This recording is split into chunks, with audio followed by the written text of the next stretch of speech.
우리 부모님들은 자식들에게 사업자금이다, 결혼자금이다, 이렇게 다 해주는 것을 당연하게 생각하고 계신가요? 그렇게 금전적으로 가니며 쓸개며 다 주었을 때 자식들이 우리 부모님들께 더 잘하던가요? 그저 사랑으로 밀어주고 끌어주면 되는 줄 알고 해온 것들이 생각과는 다르게 어리석고 무지한 것이 될 수도 있습니다. 이렇게 다 퍼주고 자식에게 기대감을 갖는다면 나중에 자신만 큰 상처를 받을 수도 있습니다. 빨리 배신하는 자와 늦게 배신하는 자가 있을 뿐 사람은 무조건 배신한다는 말이 있습니다. 자식도 그 예외가 아닙니다. 자식을 지원해 주는 것은 당연한 것이 아닙니다. 이 모든 것을 당연하다고 여겼다면 지금 당장 그 생각들을 버리셔야 합니다. 자식에게 금전적으로 지원해 주지 마세요. 아니, 평소부터 애초에 돈이 없다고 말하시는 편이 낫습니다. 철저하게 자신의 재산을 숨기세요. 이왕이면 자식이 어릴 때부터 숨기는 것이 좋습니다. 이미 말을 했다면 이건 내 노후 자금이니 넘볼 생각 하지 말라고 솔직하게 얘기하세요. 어릴 때부터 아들아, 너는 이 집을 물려줄게, 딸아, 너는 내가 가진 주식을 물려줄게와 같은 구두 약속도 절대 하지 말아야 합니다. 그러면 자식들은 그 말을 찰석같이 믿고 열심히 살지 않다가 나중에 부모가 말을 바꾸기라도 한다면 부모를 원망하게 될 수도 있습니다. 재산을 알려주면 어쩔 수 없이 아무리 효자, 효녀여도 그 돈을 의식하지 않을 수 없게 됩니다. 마치 그 돈이 이미 자기 거인 듯 뭔가 돈이 필요한 일이 있을 때 부모가 지원을 안 해주면 부모에게 서운하게 되는 것입니다. 모르는 게 약이라는 말이 있듯이 차라리 모르게 해야 합니다. 부모는 이미 자식이 자신의 재산이 얼마인지 알고 있는 이상 자식이 무언가를 하겠다고 했을 때 금전적인 지원을 안 해주기가 힘든 상황이 생길 수 있습니다. 행여 자식이 서운해할까 또 돈을 지원해주고 이런 악순환에 빠지다 결국 자식에게 내 노후 자금까지 갖다 바치는 상황에 놓이게 되는 것입니다. 이렇게 부모가 이것저것 해주다 보면 절대 한 번으로 안 끝나고 계속되게 됩니다. 또한 그렇게 어려서부터 받는 것에만 익숙해진 자녀들은 부모에게 계속 받으며 살려고 할 것입니다. 부모에게 손 벌리는 것이 가장 쉽고 편하니까요. 이렇게 다 퍼주면 어떤 결과를 초래할 수 있는지 어느 할머니의 사연 하나를 소개해드리겠습니다. 충북에 사는 어느 할머니는 젊은 시절 소위 말하는 엘리트 여성으로 불렸습니다. 일본어 실력이 좋아 결혼 전에는 통역가를 했고 젊은 나이에 요리사인 연상 남편을 만나 결혼한 뒤 회사에 다니며 맞벌이를 했습니다. 해외여행이 흔치 않았던 80년대에 일본, 대만 여행도 하고 다녔습니다. 그렇게 맞벌이를 통해 남편과 모은 돈으로 마당이 딸린 2층 단독주택도 마련했습니다. 할머니 집의 장식장에는 기념품이랑 양주들이 가득했을 정도로 전형적인 중산층이었습니다. 그러나 현재 이 할머니 부부는 부부 기초연금에 남편이 여태껏 경비원으로 일하며 버는 40만 원으로 생활을 이어나갈 정도로 궁핍한 생활을 하고 있습니다. 갑자기 이렇게 된 이유는 무엇이었을까요? 큰 인생의 고난 없이 살아온 할머니 부부의 살림이 점점 이렇게 변한 이유는 다른 게 아니라 자식 뒷바라지 때문이었습니다. 이남이녀로 총 4명의 자식을 키우며 결혼 자금이다, 신혼집이다 마련해주며 아낌없이 지원해 주었습니다. 이후에도 자녀들의 사업자금, 이사 자금에 심지어 결혼한 뒤에도 내 자녀에게 1억 원씩 골고루 나눠줬습니다. 자녀들은 부모님이 부자라는 사실을 알고 있었기에 물려받을 것에 대한 기대가 있었고 이 할머니는 자식들의 기대에 만족시켜주기 위해 다 퍼주었을 것입니다. 그렇게 있는 돈, 없는 돈 퍼주던 할머니는 예전에 마련했던 단독주택을 팔아 전셋집으로 이사를 했고 점점 집의 크기를 줄여 지금은 10여 평의 작은 집으로 이사해 여전히 힘든 삶을 살고 계십니다. 이 이야기를 듣고 어떤 생각이 드시나요? 그래도 나는 내 자식들 잘 먹고 잘 사는 게 중요하다고 생각하시는 분들도 있을 것입니다. 그렇다고 자기 자신을 이렇게까지 힘들게 만들면서 자식들의 행복만 챙기는 것이 과연 옳은 방식일까요? 또한 이렇게 했을 때 과연 자식들은 그것에 감사함을 느끼고 부모들을 잘 보살펴 줄까요? 자식들은 지원받을 때만 고마워하고 시간이 지날수록 받은 것에 둔해져 점점 평소 하던 대로 행동할 것입니다. 인간에게는 탄성이라는 성질이 있어 잠깐 성격이 바뀔 수는 있지만 이내 원래 자기의 성격으로 돌아가는 특성이 있습니다. 그 변화하는 것이 임계점을 넘지 못하는 한 대부분이 원래 성격으로 돌아가기 마련입니다. 그렇게 나는 이렇게까지 해줬는데 자식들은 왜 내가 해준 만큼 해주지 않지? 라고 생각하며 자식과의 관계가 파탄에 이르는 것입니다. 물론 이것을 자식 탓으로만 보기는 어렵습니다. 어려서부터 부모에게 자립심을 배우지 못하고 받는 것에만 익숙해진 것은 부모의 책임도 있습니다. 애초에 그렇게 받는 생활에만 익숙해져 있기 때문에 도저히 자기가 알아서 돈을 버는 방법을 모르게 되는 것입니다. 그렇기에 부모는 자식들에게 무작정 지원해주기보다는 자녀가 알아서 돈을 벌 수 있도록 자립심을 길러주는 것이 더 중요합니다. 자녀의 자립심을 길러주는 것과 관련한 실험이 하나 있습니다. 20년 동안 14,000명이 넘는 부자들을 조사한 토마스 스탠리 교수는 부모로부터 금전적으로 지원받은 자녀들일수록 모은 재산이 적고 반대로 거의 돈을 지원받지 않은 자녀들이 오히려 많은 재산을 모은다는 사실을 파악했습니다. 이유는 이렇습니다. 돈을 거저 받는 사람들은 돈이 귀한 줄 모르고 돈을 버는 것이 얼마나 힘들고 고된 일인지 모르고 쓰는 것에만 열중합니다. 또한 부모가 알아서 지원해주니 자립심 또한 크게 떨어지게 됩니다. 이런 자녀들은 나이가 들어서도 부모에게 더 의존하게 됩니다. 토마스 스탠리 교수의 저서 백만장자 불변의 법칙이라는 책을 보면 성공한 사람들은 대개 자녀들을 강하게 키웠다는 사실을 알 수 있습니다. 이렇게 오히려 돈이 많은 부모일수록 자식에게 그 돈을 그냥 주는 것이 아니라 스스로 어떻게 하면 돈을 벌 수 있는지를 알려주었다는 공통점이 있었습니다.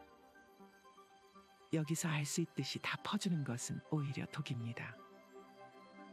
자녀에게 자립심을 길러주지 않고 그저 돈으로만 다 해준다면 다음과 같은 일이 일어날 수 있습니다. 자식에게 이것저것 해주다 보면 절대 한 번으로 끝나지 않고 계속됩니다. 요즘 강남 아파트들 중에서 빚 없이 산 집이 없다고 합니다. 전세 구하러 다니다 보면 그렇다고 하네요.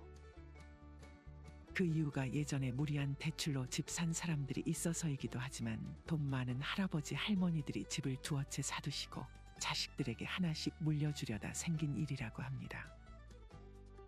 하지만 이렇게 할 경우 세금이 문제가 되기에 작년 즈음 하나 두 개 정도는 증여를 많이 하셨다고 합니다.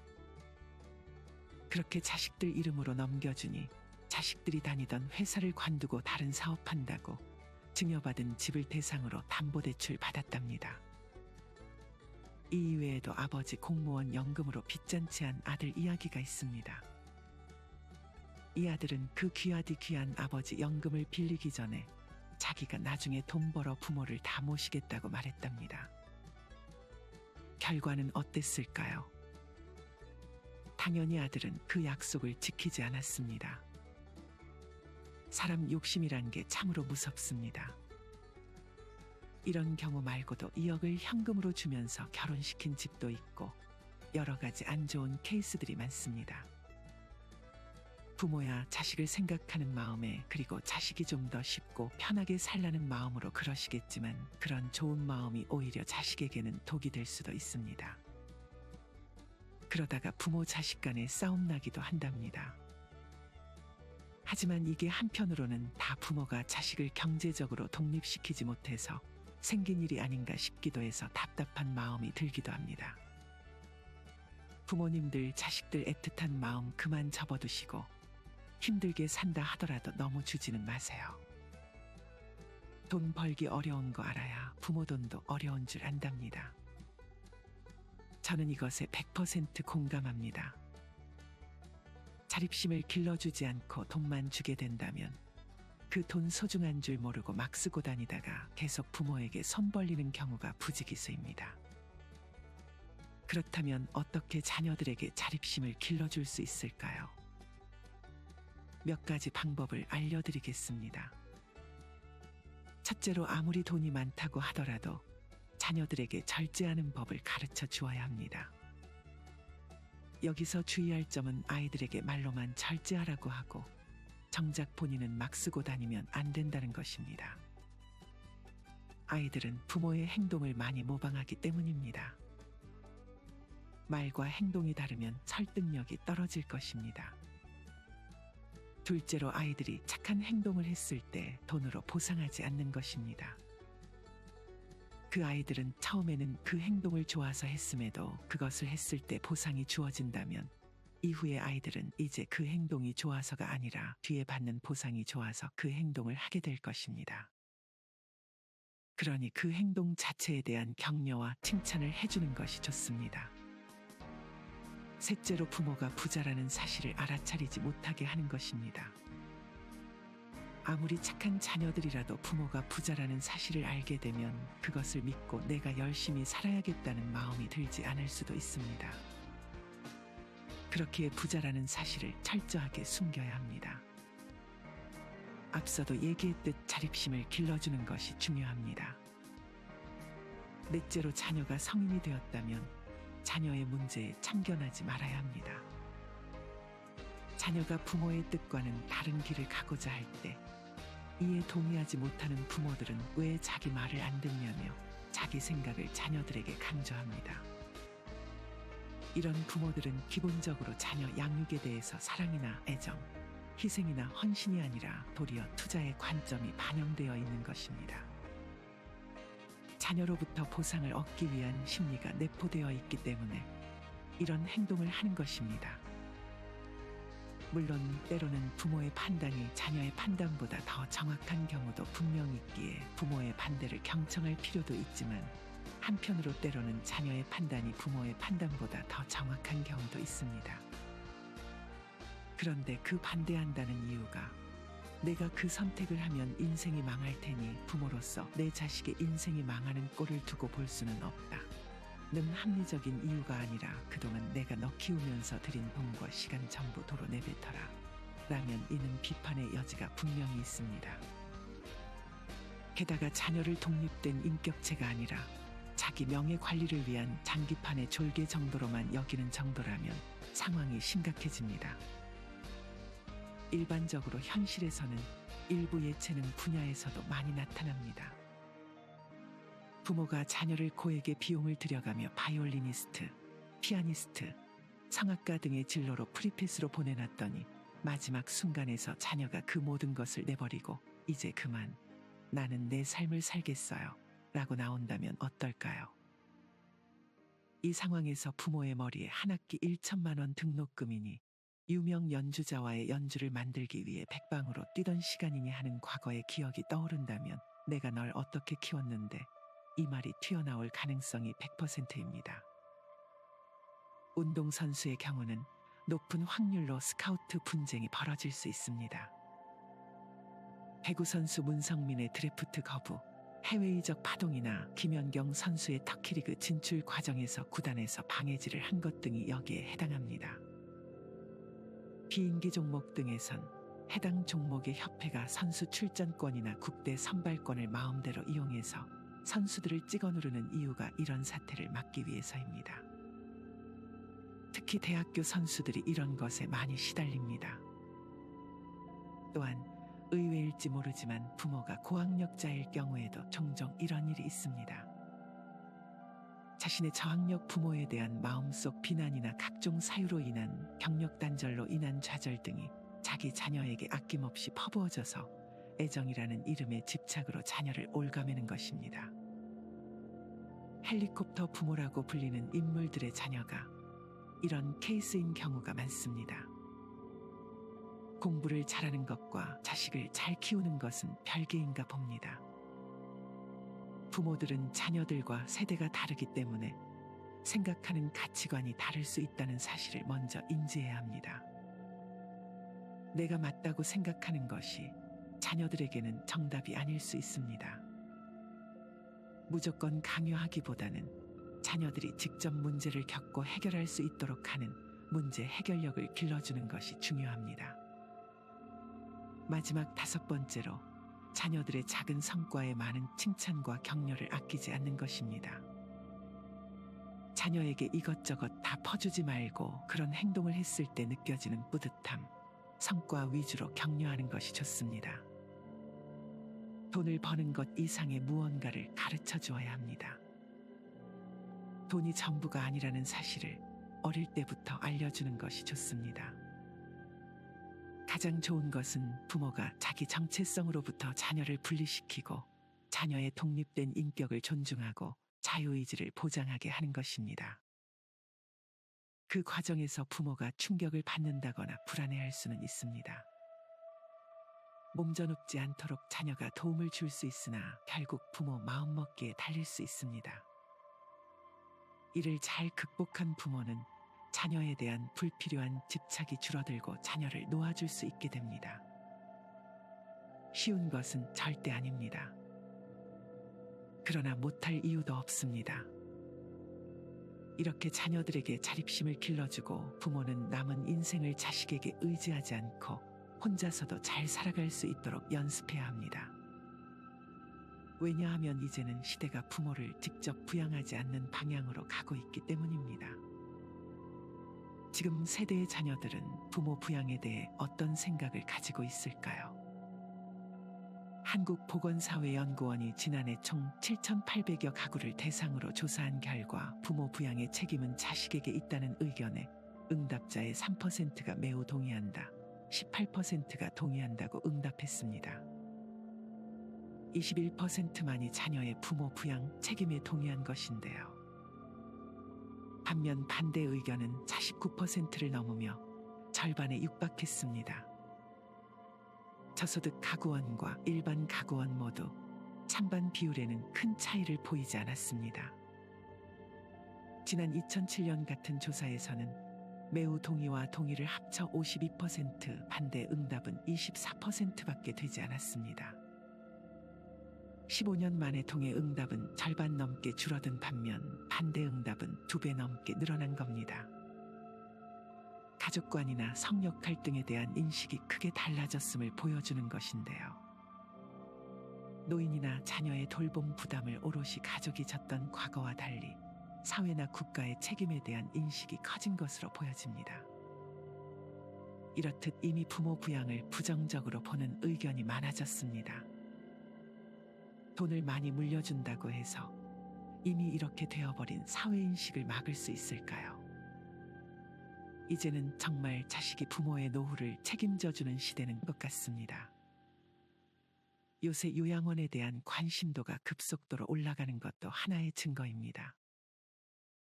그렇다면 자식에 기대지 않고 노후에 혼자 잘 살려면 어떤 것들이 필요할까요? 노후의 3대 괴로움은 가난, 병, 외로움이라고들 합니다. 요즘은 특히나 혼자 사는 분들이 늘어나고 있습니다. 이렇게 혼자 하루하루 버티며 사는 게 아니고 혼자서도 행복하게 잘 살려면 우리는 다음과 같은 것들을 준비해야 합니다. 첫째로, 우리는 혼자 있을 때도 할 수 있는 취미가 필요합니다. 할 게 없으니 다른 사람에게 관심이 가고 의존하게 되는 것입니다. 할 게 있다면 오히려 내 삶을 즐기기 바빠 자식들이나 다른 사람의 연락이 귀찮아질 수도 있습니다. 그만큼 하루를 재밌게 살 수 있습니다. 만약 자식들이 아니라 이런 취미 생활을 같이 할 수 있는 친구들이 있다면 더 만족한 삶을 살 수 있습니다. 둘째는 경제력입니다. 돈이 없다면 이런 취미를 만드는 것도 힘들어지게 되고 뭘 하려고 해도 할 수 있는 것이 없어지기 때문에 경제력은 굉장히 중요한 요소 중 하나입니다. 이러한 이유 때문에 더더욱 내 재산을 다 퍼주며 자식에게 지원을 해주지 않는 것이 현명합니다.